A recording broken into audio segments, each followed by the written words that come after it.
Hello दोस्तों, मेरा नाम मनोज कुमार। आज मैं आपको 10th क्लास मैथ एनसीईआरटी की प्रश्नावली 14.1 का पहला क्वेश्चन सॉल्व करेंगे। पहला क्वेश्चन हमारा देखिए, विद्यार्थियों के एक समूह द्वारा अपने पर्यावरण सचेतना अभियान के अंतर्गत एक सर्वेक्षण किया गया, जिसमें उन्होंने एक मोहल्ले के 20 घरों में लगे हुए पौधों से संबंधित निम्नलिखित आंकड़े एकत्रित किए। प्रति घर माध्य पौधों की संख्या ज्ञात कीजिए।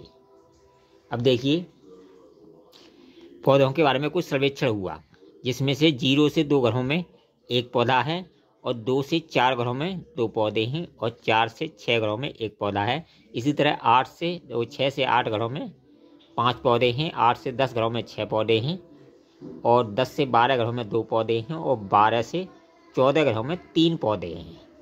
अब एकत्रित किए गए प्रति घर माध्य पौधों की संख्या ज्ञात कीजिए। हमें इनका माध्य ज्ञात करना है। माध्य क्या होता है? जिस तरह हम परसेंटेज निकालते हैं, जैसे हमने परसेंटेज निकालते हैं, जैसे हिंदी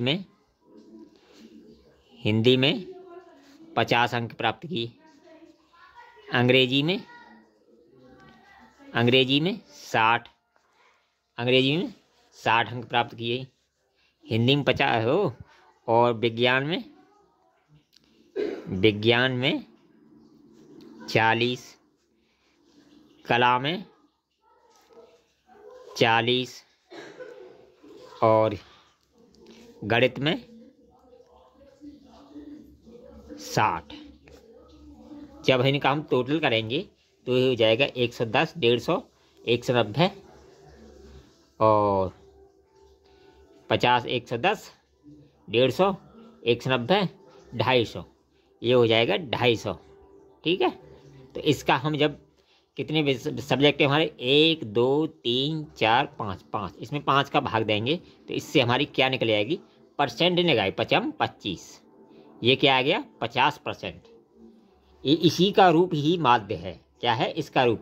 इन आंकड़ों को एकत्रित करके उनका योग करके और उसमें जितने भी सब्जेक्ट हैं उसका भाग दिया तो इससे हमारी परसेंटेज निकल के आएगी। इसी का ही रूप हमारा क्या है? माध्य है। ठीक है, माध्य में एक अधिक आंकड़े होते हैं, इसमें कम आंकड़े होते हैं। ठीक है, इसमें जैसे ये है आंकड़े, इसमें 0 से 2 पौधे लगे हुए एक घर में और 2 से 4 पौधे लगे हुए 2 घर में। इसी तरह ही आंकड़े एकत्रित किए और उनका माध्य निकालेंगे। ठीक है, इन माध्य निकालेंगे। अब देखिए ये किस तरह लिखा हुआ है? इस तरह लिखा हुआ है। ठीक है, इसे हम क्या करेंगे? इसे लंबी लाइनों में लिख लेंगे। देखिए इस तरह लिख लेंगे। ये हमने इस तरह से लिख लिया, यानी 0 से 2 तक एक घर में इस तरह से। और जो पौधों की संख्या है वो वर्ग अंतराल बोलते हैं इसे, और जो घरों की संख्या है उसे हम एफ से प्रदर्शित करते हैं। ठीक है, अब इनके बीच का जो अंतराल है उसे हम वर्ग चिन्ह से प्रदर्शित करते हैं। ठीक है, और इन दोनों का गुणा करके उसे एफ एक्स बोलते हैं। और देखिए हमें क्या निकालना है? हमें माध्य निकालना है, यानी हमें क्या निकालना है? क्वेश्चन में हमसे पूछा है माध्य निकालना है, तो हमें किस किस की जरूरत पड़ेगी माध्य निकालने के लिए? माध्य का फॉर्मूला होता है हमारा, माध्य का फॉर्मूला होता है सिग्मा। माध्य का जो फॉर्मूला होता है हमारा सिग्मा एफ एक्स बट्टे एफ होता है।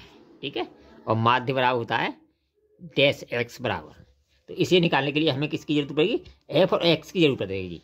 हमारे पास एफ तो है, एक्स नहीं है। ठीक है, तो एक्स डैश बराबर होता है सिग्मा एफ एक्स बट्टे सिग्मा एफ। ये होता है। ठीक है, तो हमें इसे निकालने के लिए, एक्स को निकालने के लिए, एक्स डैश निकालने के लिए हमें किसकी जरूरत पड़ेगी? एक्स निकालना पड़ेगा। अब देखिए एक्स क्या होता है? इन दो बीचों के वर्ग चिन्ह, यानी 0 से 2 इनके बीच में जो संख्या है उसको निकालने के लिए उसे हम एक्स से प्रदर्शित करते हैं। किससे करते हैं? उसे निकालने के लिए क्या करेंगे? इन दोनों को जोड़ेंगे। क्या करेंगे? अब देखिए ये कितना, 0 2 को जोड़ा हमने, 0 + 2 बट्टे 2 बराबर कितना है? 1। तो यहाँ आ जाएगा हमारा 1। इसी तरह 2 और 4 को जोड़ा, कितना हो गया? 6। 6 का आधा किया, 3 आ गया इसमें। इसी तरह 4 और 6 को जोड़ा, 10 हो गया। 10 का आधा किया, 5 हो गया। ये क्या निकल आएगी हमारी? एक्स। इसी तरह से ये 7 आ जाएगा, ये 9 आ जाएगा, ये 11 आ जाएगा, ये 13 आ जाएगा। ये क्या निकल के आएगी, हमारे वर्ग चिन्ह निकल के आएगी। अब हमें निकालना है एफ एक्स, यानी एक्स डैश निकालने के लिए, यानी माध्य निकालने के लिए सिग्मा एफ एक्स बट्टे सिग्मा एफ होता है। तो अब देखिए हमारे पास एक्स भी हो गया, एफ भी हो गया। अब हमें क्या निकालना है, एफ एक्स। तो 1 गुणा 1, इन दोनों का गुणा करेंगे, 1 गुणा 1 बराबर 1।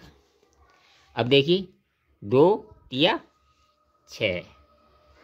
अब देखिए 1 का 5, 5 का 5, 5 सत्ते 35, 35 और छिनाम 54, 54 और 11 दूनी 22 और 13 तिया 39।